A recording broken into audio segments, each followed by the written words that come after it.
relates to both paragraphs. Why is it that if Mr. Carrim could do what is stated in those paragraphs, why is it that he cannot likewise do what he has been required to do, which is to furnish the information that has been requested repeatedly?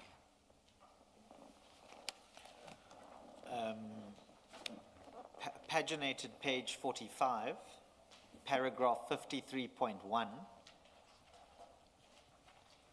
I can't read it for obvious reasons.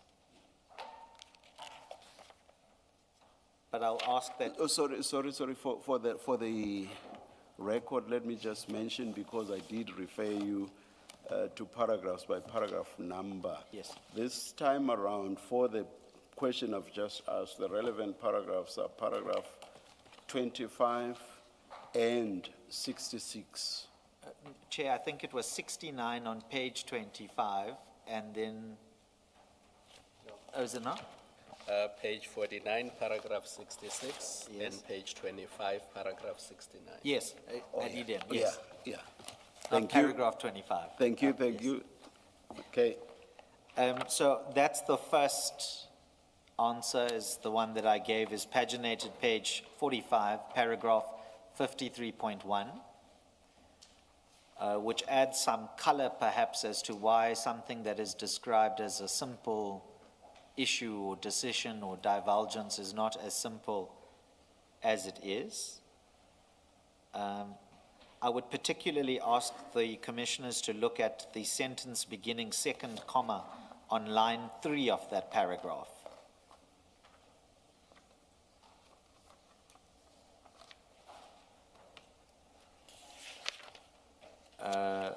That's the first part of the answer. The second part of the answer is paginated page 48.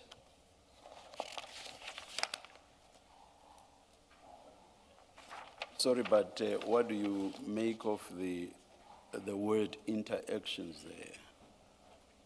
Would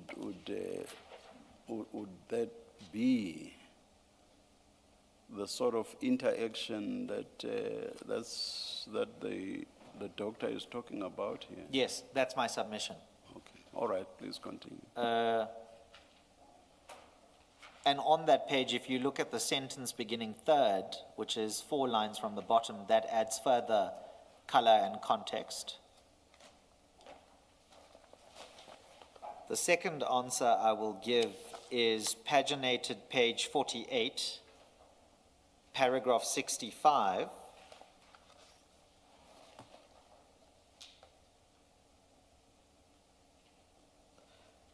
It's a long paragraph, but the part of it I would want to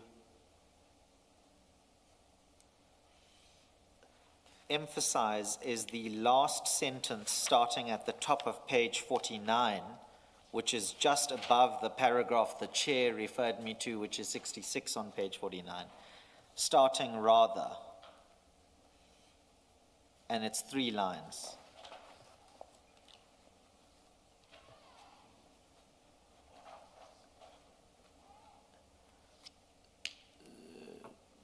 So why I point your attention to those paragraphs is for 2 reasons. The first one is you've heard me already. I'm not going to repeat myself, but Chair views those 2 other individuals who I'm not going to name as having a greater role perhaps in the running of the businesses. I pointed out the fact that according to what the affidavits say, that is perhaps not correct, but obviously Chair will make his own assessment. And then the second reason I'm pointing you to these particular paragraphs is to say that even if it's as simple, in inverted commas, for an instruction to be given by Mr. Carrim to those individuals, those 2 paragraphs need to be borne in mind in respect of the instruction and the ability to give that instruction. How I read this is this. What comes before 66, which is the paragraph I referred you to, what comes ordinarily not be in a position to be of assistance. But what is in 66 qualifies all of that. It even uses by contrast. So it's contrasting what's stated in 66.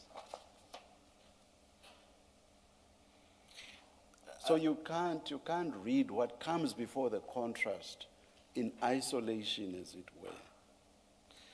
Yes, but with all due respect, I think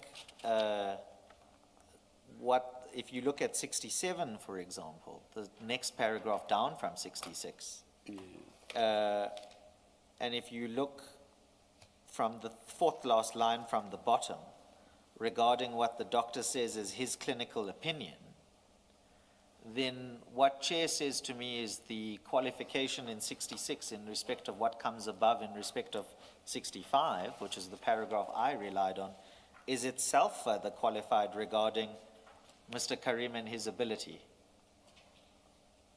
and what the inherent risk is throughout the proceedings.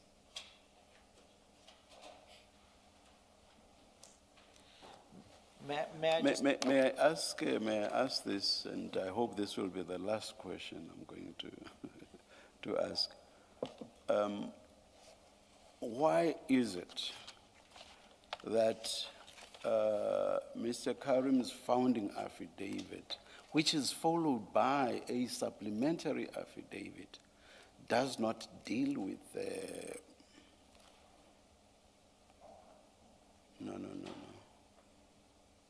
No, I will drop that. Because it deals with that has to go to who the deponent is. Yeah, That's my answer. I will drop that question. But can I just say that my third answer to you, Chair, and this speaks to the context of the instructions that I said I would undertake to give. I'm reading from my phone and I'm paraphrasing, so this can be dealt with formally after the fact if needs to be, but I am told as follows. Contact was made by my attorney with the deponent of the founding affidavit, who contacted the treating doctor whilst he was consulting with Mr. Carrim. The purpose of that was to take an instruction on the issue that Chair and I were debating earlier. And we are advised that Mr. Carrim has suffered another medical incident and that no instructions can be obtained by him in respect of what Chair has put to me. And this is in the context of this facilitative process that we've been talking about. I'm also told that the clinician has expressed his frustration to Mr. Carrim's attorneys because, in his view, his client's position is deteriorating as a result of the pressure being put on him by his attorneys in respect of commission and commission business. And so what that relates to is exactly what I pointed out to you in those paragraphs I flagged, and that's the situation we find ourselves in. I've remembered the question I wanted to ask. The mistake I made was to want to relate it to Mr. Carrim's wife, the deponent, to the affidavit. What I meant to do was to say, why is it that Mr. Carrim's doctor does not deal specifically with this issue? You will have noticed that... About the, sorry, Chair, specifically the issue, the accountant auditor issue. Yes, why I raise it is because that's quite pertinent, and the doctor has dealt quite extensively with some matters of detail, even dealing with issues relating to his whereabouts.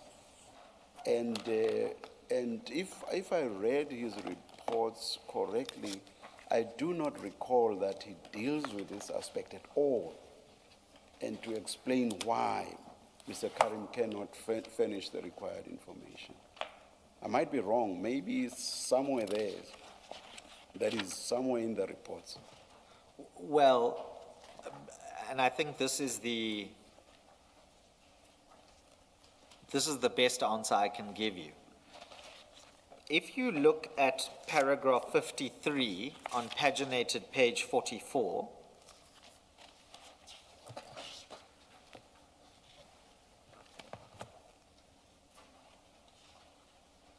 that will tell you about the doctor's intervention, so to speak, in Mr. Carrim's business affairs, or what he did in respect of Mr. Carrim's business affairs.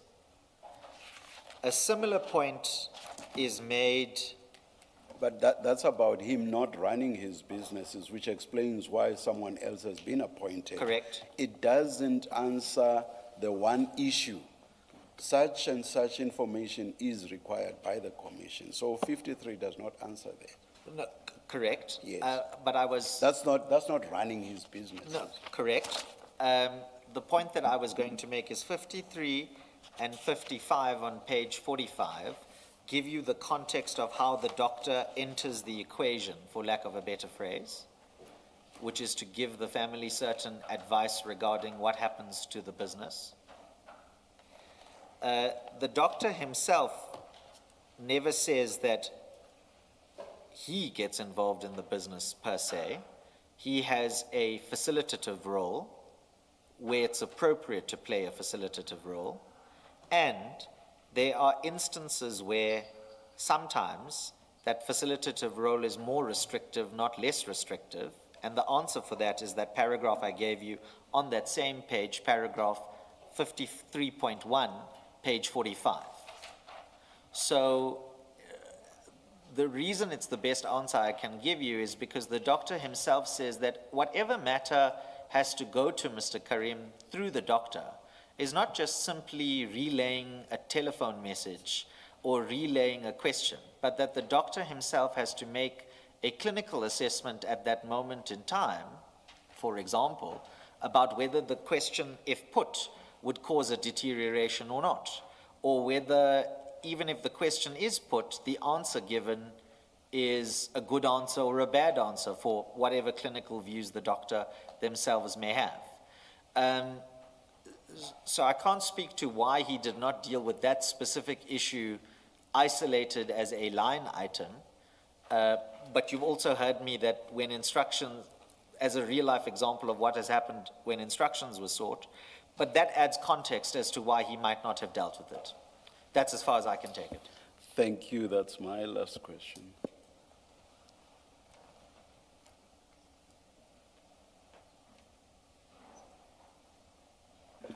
Thank you, Mr. Premhead. Yes, Ms. Thank you, Chair. Is it my turn now? Apologies to Ms. Hassan. There's No, 1 hour and 51 minutes. No. It was, what, a couple of minutes only. So it was my, it was by 15 minutes. Ms. Hassan? Chair, I will be extremely reasonable, and I won't ask for an equivalent amount of time as Yes, Mr. which will Premhead. end at what, 9 minutes to? It's 9 minutes to 4 now. Yeah, so 9 minutes to 5. Please, yes. So, Chair, can I do this? Can I just address the last topic you were debating with my learned friend and just close that off?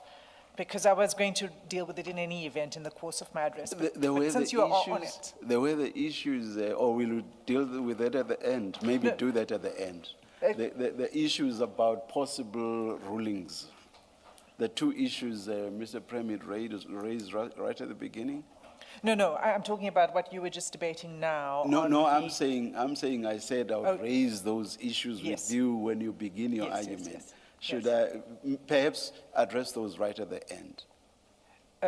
Those were Those were, the issue of the footage yes. And the redaction of the record and through the you, redaction Chair. of the record. Yes.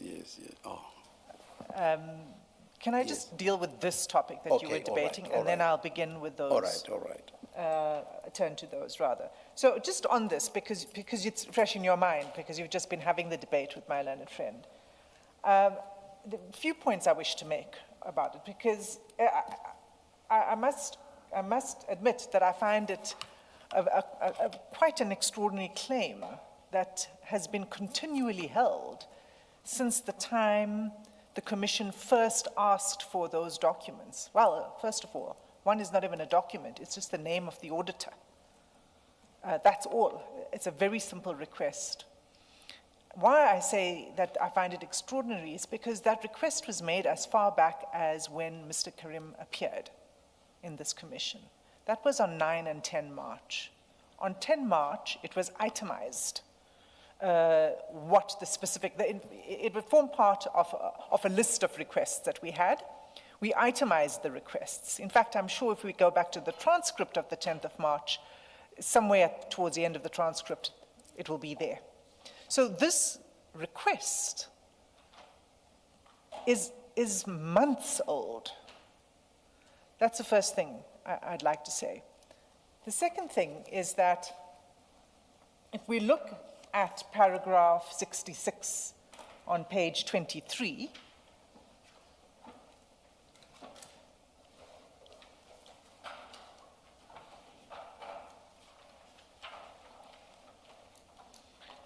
the paragraph reads the first sentence.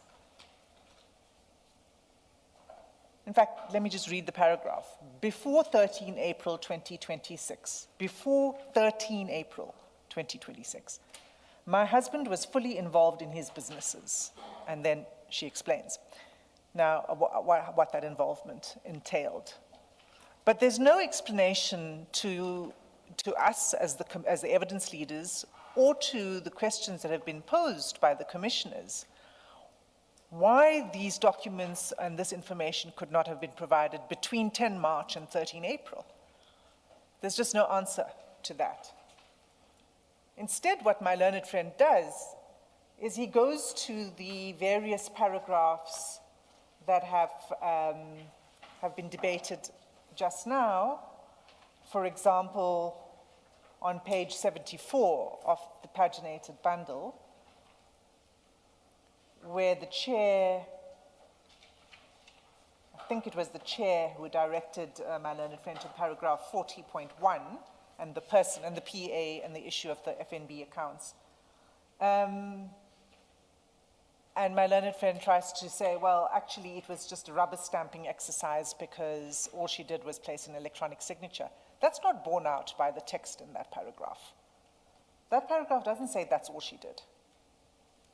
It says that's one of the things she did, is that she appended an electronic signature. But that's not all she did. That's not what that paragraph says. And what my learned friend is doing is with respect, taking liberties with the construction of these various paragraphs, and he's straining to defend an indefensible proposition that there is nobody in the company or in any of these companies which do business in the amount of hundreds of millions of rands who can say who the auditor is or where to find the financial statements.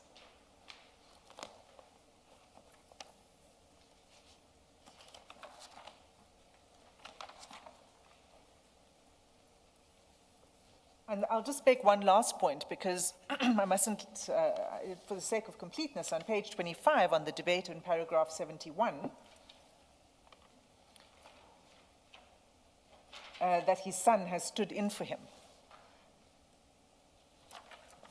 What that paragraph says is that he assumed overall responsibility for overseeing the businesses and ensuring that their operations continue in his absence. He is a central point of contact, attends to matters requiring attention, oversees the payment of expenses and the continued performance of existing obligations.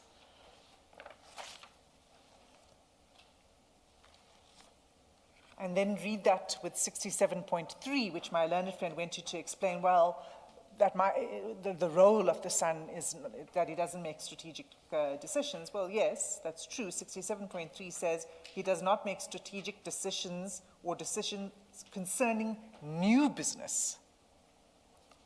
So So we're not making any queries in relation to new business. We're making a query that falls smack bang in the middle of what Mr. Carrim's son is responsible for, as articulated in paragraph 71. So those are our submissions on that particular topic. Now, I don't need to go there later on in my address. So, Chair, on the question of the reductions, we have no objection to that. On the question of the CCTV footage, what I'd like to say